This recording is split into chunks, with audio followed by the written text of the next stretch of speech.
What I'm saying is he's had a lot of help with the dysfunction around him and the laughingstock that is. And I'm a Jets guy. I'm a New York Jets fan.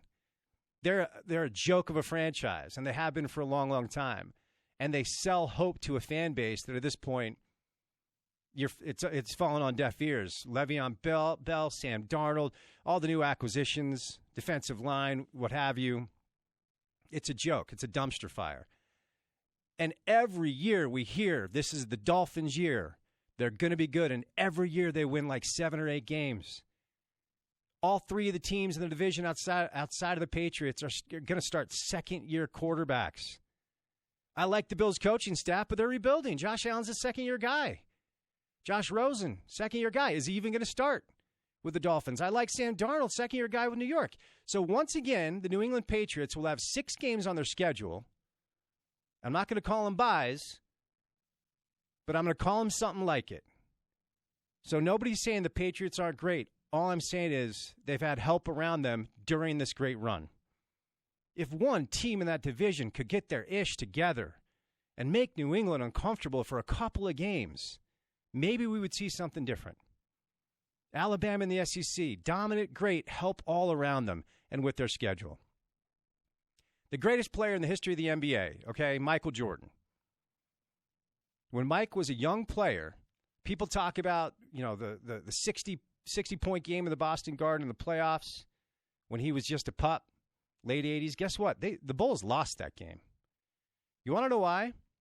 Because Larry Bird, Kevin McHale, Robert Parrish, Danny Ainge, Dennis Johnson, the Celtics in the late 80s, mid to late 80s, were one of the best teams in the history of the NBA. As they started to get a little bit older, the Pistons, they came in and they took over in the late 80s, so the bad boys. And Mike trying to get past him, couldn't. Celtics get older, Pistons get older. Mike and the Bulls, they finally take over. They acquire Scottie Pippen. They hire Phil Jackson. And then who does he face in the NBA Finals in 1991? An old Magic Johnson who's a shell of his former self. There's no more James Worthy. There's no more Michael Cooper. There's no more Byron Scott. And then suddenly Mike is winning titles. Am I saying Michael Jordan isn't great? Of course I'm not. Am I saying that when Michael Jordan was dominating in the 90s, most of the great dynasties went away? Absolutely I am. No more great Laker dynasties in the West. No more great Celtic dynasties in the East. The Pistons were done as well. Mike beat a Phoenix Suns team that was put together to try and win, but they didn't have great talent. As much as we love our Utah Jazz, they were great, great Jazz teams, but in no way, shape, or form were they the Lakers or the Celtics or those great dynasties. Same thing with the Sonics.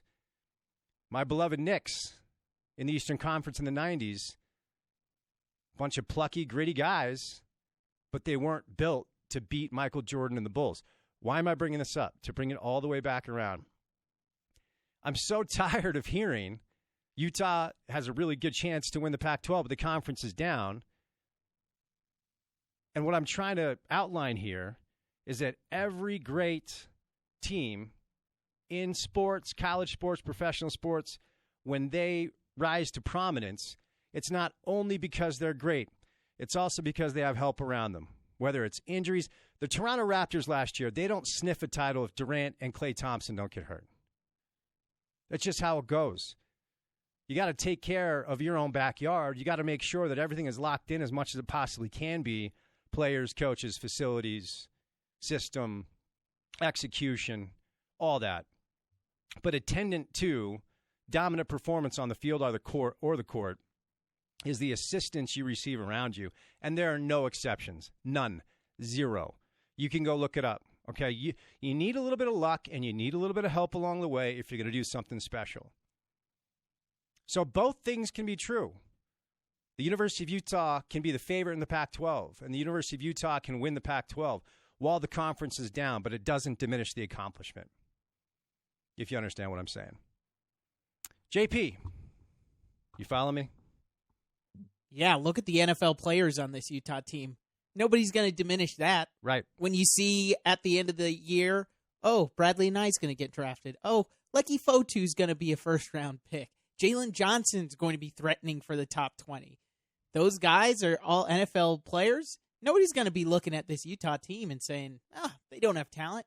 No, they got talent, and they're going to make some noise in the league next year. But do you hear the same thing that I'm hearing? Like, a lot of people will say, yeah, I mean, and I don't know if it's BYU fans trying to, like I said, it feels like there are people trying to rain on the parade before the parade's even starting. It's, yeah, Utah might win the Pac-12, but man, that conference sucks. Are you hearing the same thing? I am, and it's true that the Pac-12 gets piled on because it can get piled on, sure. Right? I mean, we know what's happening with Larry Scott, all the instability that you've seen from the commissioner, but it does sound a little bit like sour grapes and might be a little bit from the BYU side trying to talk and get some rivalry smack going because they're independent. They don't have a Power 5 conference to glean on, and Utah continues to use that as a badge of honor every time they bring up the rivalry. Right. And like I said, both things can be true.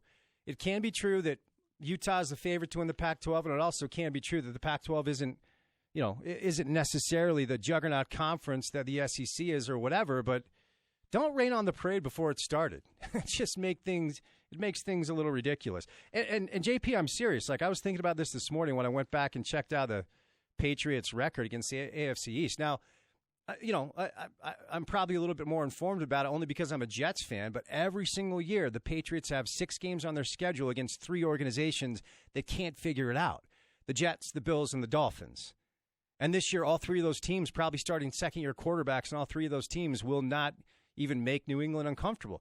So it doesn't mean New England isn't awesome. It means being awesome and winning titles attendant to that is always some help along the way.